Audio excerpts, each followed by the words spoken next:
નમસ્કાર વિદ્યાર્થી મિત્રો, હું સાવંત ઠક્કર. આજે બેઝિક મેથેમેટિક્સ એટલે કે આપણા બેઝિક મેથેમેટિક્સ ગણિતમાં આપણે બીજા ચેપ્ટર એટલે કે શ્રેણિક અને નિશ્ચાયકમાં આપણે એક ચર્ચા કરતા રહી ગયા છીએ. જે રકમ તમને આપી છે 7મા નંબરમાં કે એ બરાબર, તમે સૌથી પહેલાં એનો મેટ્રિક્સ જોશો, શ્રેણિક જોશો તો કેટલા બાય કેટલાનો છે, તો કે એમાં 3 રો આવેલી છે અને 2 કોલમ આવેલી છે. પહેલી રોમાં છે 1 2, બીજી રોમાં છે 3 1 અને ત્રીજી રોમાં છે 4 2.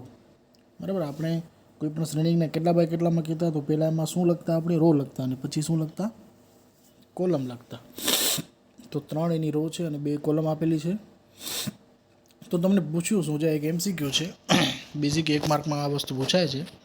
આપણે આની ચર્ચા કરતા રહી ગયા છીએ પહેલાંથી, તો આને પણ એક વચ્ચે લઈ લઈએ. તો એ અને એના ઘાતમાં શું લખ્યું છે, ટી ફોર ટ્રાન્સવર્સ. એટલે કે ટ્રાન્સવર્સનો મતલબ તમને સમજવાનો છે. એટલે કે ટ્રાન્સવર્સ એટલે કે એનું ઉલટું કરી નાખવાનું. ઉલટું કરવાની વાત છે, વિરોધી કરવાની વાત નથી. વિરોધી હોય તો એનો આખી બધી જ સંખ્યા માઇનસ થઈ જાય, ઋણ થાય.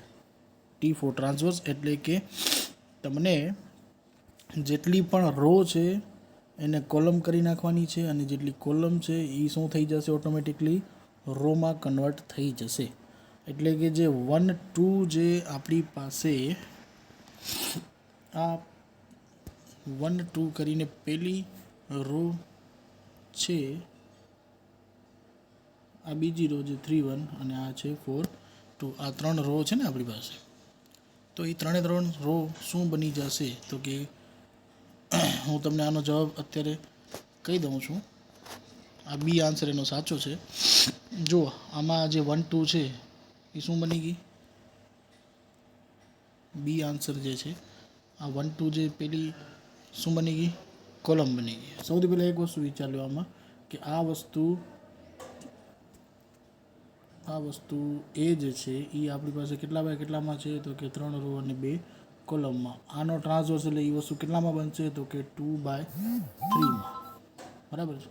તો 2/3માં સૌથી પહેલાં તમારે MCQમાં તમે જુઓ 2/3માં શું છે તમારી પાસે, તો કે 2 ઓપ્શન્સ છે. એક છે બી અને એક છે સી. બરાબર છે. તો એમાંથી બી શું કામ સાચો છે, તો કે બધી જ સંખ્યા તમે જુઓ. આ પહેલાં આ 1 2 જુઓ, પહેલી કોલમ, તો અહીંયા પહેલી રો શું હતી, 1 2. ચલો બીજી શું છે, તો કે બીજી રો છે 3 1, તો અહીંયા બીજી કોલમ શું થઈ ગઈ, 3 1. ત્રીજી રો છે 4 2, તો ત્રીજી કોલમ શું છે, 4 2. બરાબર. તો જે રો હતી ત્યાં બની જશે કોલમ, એટલે એનો શું બની જશે, એ ટ્રાન્સવર્સ મળી જશે. બરાબર. આ આપણે એક વાત કરવાની બાકી હતી, તો કરી લીધી છે આજે. પછી આવા પણ એક એક્ઝામ્પલ પૂછાય છે. આપણે લાસ્ટ ટાઈમ ઇન્વર્સની વાત કરી હતી, કે કોઈ એ સંખ્યા આપેલી હોય અને એનો ઇન્વર્સ ગોતવાનો હોય. મેં તમને કીધું હતું કે મોસ્ટ IMP પ્રશ્ન જો બીજા ચેપ્ટરમાંથી પૂછાતો હોય તો એ જ ઇન્વર્સવાળો છે. એટલે એ તો તમને આવડવો જ જોઈએ. અને પ્રેક્ટિસ પણ કરવા માટે આપણે બીજા દાખલા પણ આપેલા હતા સ્વાધ્યાયના, જે બધા મોકલવાના છે. તો શું છે આમાં રકમ, તો કે નીચે દર્શાવેલા સમીકરણ સહતીને અનન્ય ઉકેલ હોય તો તે શ્રેણિકોની મદદથી મેળવો. શ્રેણિકોની મદદથી મેળવો લખ્યું છે, નહીં તો આપણે લોપની રીતથી પણ મેળવી શકતા હતા. લોપની રીત તમને 10મા ધોરણમાં ભણી ગયા હશો, ન ભણ્યા હો તો પણ કદાચ બેઝિક માહિતી તમને એમાં આપી દઉં, ભલે આપણે ક્યાંય એમાં જરૂર નથી અત્યારે. લોપની રીતમાં આપણે સમજી લો કે આ 3 સમીકરણ આપ્યા છે, તો ત્રણેય સમીકરણને કાંઈક ને કાંઈક ગુણાકાર કરીએ અને કાંઈક ને કાંઈક એકબીજામાંથી બાદબાકી કરીએ તો તમને x y અને z મળી જાય. કઈ રીતે, તો કે 3 તમારી પાસે વેરિયેબલ છે x y z અને 3 તમારી પાસે સમીકરણ છે. તો તમે ઇઝીલી એ વસ્તુ ફાઇન્ડ કરી શકો. આ વસ્તુ પેલી મગજમાં રાખજો કે 3 સમીકરણ છે અને 3 વેરિયેબલ છે, તો તમે એના જે સોલ્યુશન છે એ તમે ફાઇન્ડ કરી શકો અને કરી જ શકો. બરાબર. તો આપણે શેની મદદથી કરવાનું છે, શ્રેણિકની મદદથી. શ્રેણિક નામનું ચેપ્ટર ભણીએ છીએ તો શ્રેણિકની વાત થશે એમાં. તો શું છે, તો કે x y z = 6 છે. પછી બીજું શું લખ્યું છે,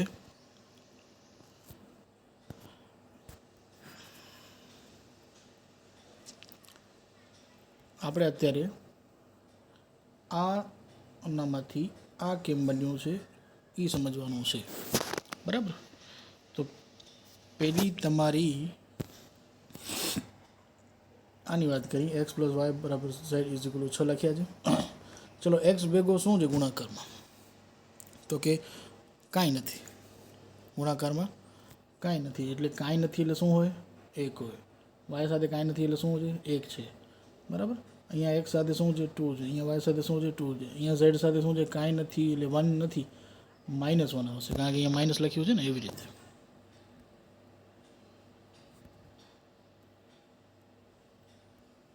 બરાબર છે. આ એની બેઝિક માહિતી પહેલાં આપી તમને કે સહગુણક તમને બધાનો ખ્યાલ હોવો જોઈએ. એક સાથે 1 છે, વાય સાથે પણ 1 છે અને ઝેડ સાથે પણ 1 છે, એટલે અહીંયા ભૂલથી તમે ક્યાંય 0 લખી ના આવો એટલે.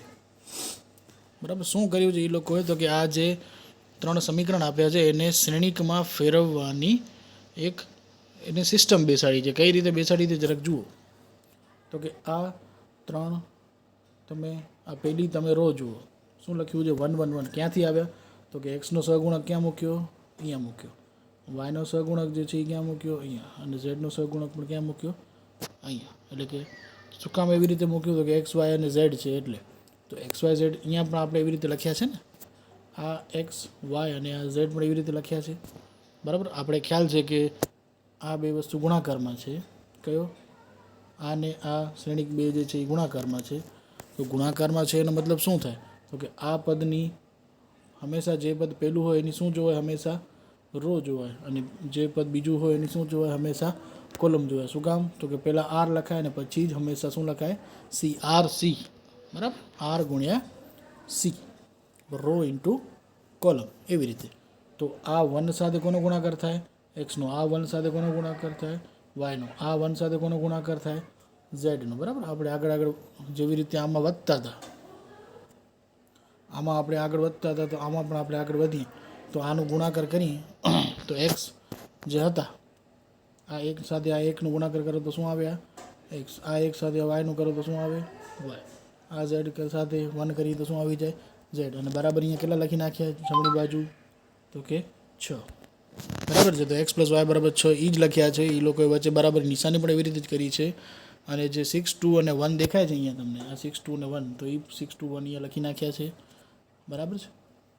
અહીંયા પણ એક્સ વાય ઝેડ પહેલાં લખી જ નાખ્યા છે. એટલે તમને આ જે શ્રેણિક બચશે એમાં બધાના સહગુણક મૂકવાના રહેશે. જો અહીંયા એક સાથે શું છે? તો કે 1.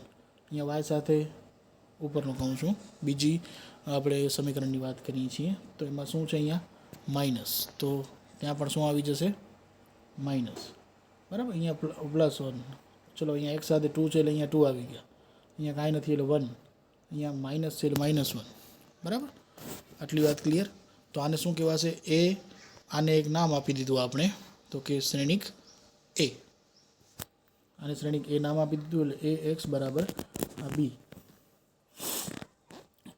ચલો હવે તમે આ એ જે છે એનું આપણે નિશ્ચાયકની રીતથી આપણે એની ગણતરી કરતા હતા, ખ્યાલ હોય તો, બરાબર.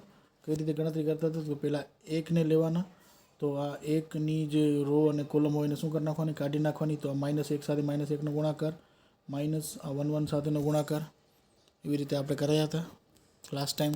જે શ્રેણિકનું લેક્ચર એ જોઈ શકશો તમે, તો એનામાં પણ વધારે આઈડિયા આવશે.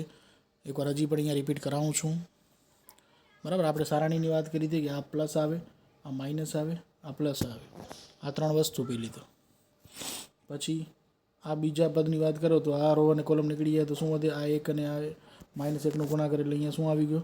-1. નિયમ પ્રમાણે વચ્ચે શું આવે છે? અહીંયા માઇનસ, બરાબર. આ બધી જ વસ્તુ પહેલાં લેક્ચરમાં આપણે કરી છે. એક સાથે -1 અને આ 2 સાથે 1 ગુણાકાર, બરાબર. આ ચોકડી ગુણાકાર આપણે કર્યો હતો અને નિયમ પ્રમાણે વચ્ચે શું લખ્યા છે? માઇનસ. ચલો હવે અહીંયા શું આવી જશે? પ્લસ. જો અહીંયા માઇનસ હતા આગળ, પહેલાંમાં પ્લસ હતા, પછી માઇનસ, પછી પ્લસ, બરાબર. હવે તમે છેલ્લા પદની વાત કરો તો આની કોલમ નીકળી જાય, આની રો નીકળી જાય. શું બચ્યું? 1 -1 2 1. તો આ એકને એક સાથે ગુણાકાર થશે એટલે શું મળશે? અહીંયા શું લખ્યા છે? 1. વચ્ચે નિયમ પ્રમાણે માઇનસ આવે, પણ અહીંયા શું કામ પ્લસ લખ્યા છે? તો કે 2 અને -1નો ગુણાકાર પણ શું થશે? -2 માઇનસ શું થશે? પ્લસ થશે. એટલે અહીંયા પ્લસ લખ્યા છે, બરાબર. એનો સરવાળો જો કરશો એટલે શું આવશે જવાબ? 6. 0 નોટ ઇક્વલ ટુ 0 શું કામ લખ્યું છે? કે જો એ નિશ્ચાયકની વેલ્યુ જો 0 આવી જાય તો આગળ વસ્તુ બની શકે નહીં. પછી એઝ રૂટીન આપણે જે આપણે એની ઇન્વર્સ માટેનું જો એડજસ્ટમેન્ટ ઓફ એ આપણે જે સૂત્ર પ્રમાણે જે કરતા હતા એ રીતે જ કરવાનું છે. પછી એનો ગુણાકાર થશે, અહીંયા એ ઇન્વર્સ જે બનશે એ, અને એક્સ સાથે એનો આખો વેલ્યુ તમને મળશે. એક્સ બરાબર 1, વાય બરાબર 2 અને ઝેડ બરાબર 3. એટલે એક એનો અનન્ય ઉકેલ મળી ગયો. બસ આ જ એક વસ્તુ આમાં બાકી હતી. હવે કાંઈ બીજું બાકી નહીં રહે આ ચેપ્ટરમાં. જેટલે પણ એક્ઝામ્પલના પ્રકાર હતા, જેટલા પણ એમાં એક્ઝામ્પલ સમજવા જેવા હતા, એ બધા જ આમાં આવરી લેવામાં આવ્યા છે લેક્ચરમાં. બરાબર. હજી પણ ખાસ એકવાર બતાવી દઉં છું કે આ કેવી રીતે વસ્તુ આવી છે. આ જે એડજસ્ટમેન્ટ ઓફ એ છે આપણે આ ગોતતા હતા, A11, A12, બરાબર. આ બધી વસ્તુ એ જ છે.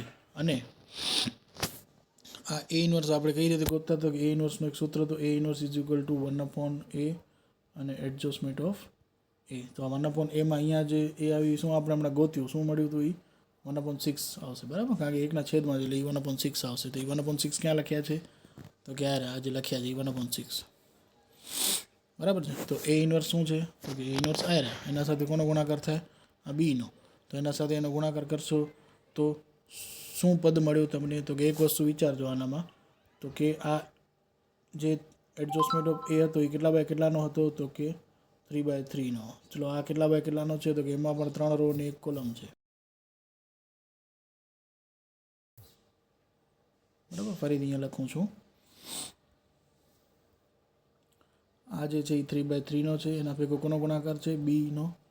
તો આ 3 અને આ 3 નીકળી જાય તો આ 3/1 નો બનશે, બરાબર. ગુણાકારનો નિયમ છે કઈ રો અને કઈ કોલમ જોવાની તો કે પહેલાની રો જોવાની, છેલ્લાની કોલમ જોવાની, બરાબર. એટલે આ જે એનાથી મળશે એ વસ્તુ 3/1 ની મળશે, બરાબર. 3 × 3 અને 3 × 1 નો ગુણાકાર થાય એટલે 3 3 આ નીકળી જાય એટલે 3/1 નો તમને જે અંતિમ જે શ્રેણિક મળશે એ 3/1 નો મળશે. એટલે 6, 12 અને 18, 6, 12 ને 18 એ બધાનો ભાગાકાર કોનો સાથે થશે મેં તમને વાત કરી હતી. શ્રેણિકમાં બધા પદનો શું થશે ભાગાકાર થશે, નિશ્ચાયકમાં કોઈ પણ એક પદનો જ થતો હતો. આ બેઝિક એનામાં ડિફરન્સ હતા, બરાબર.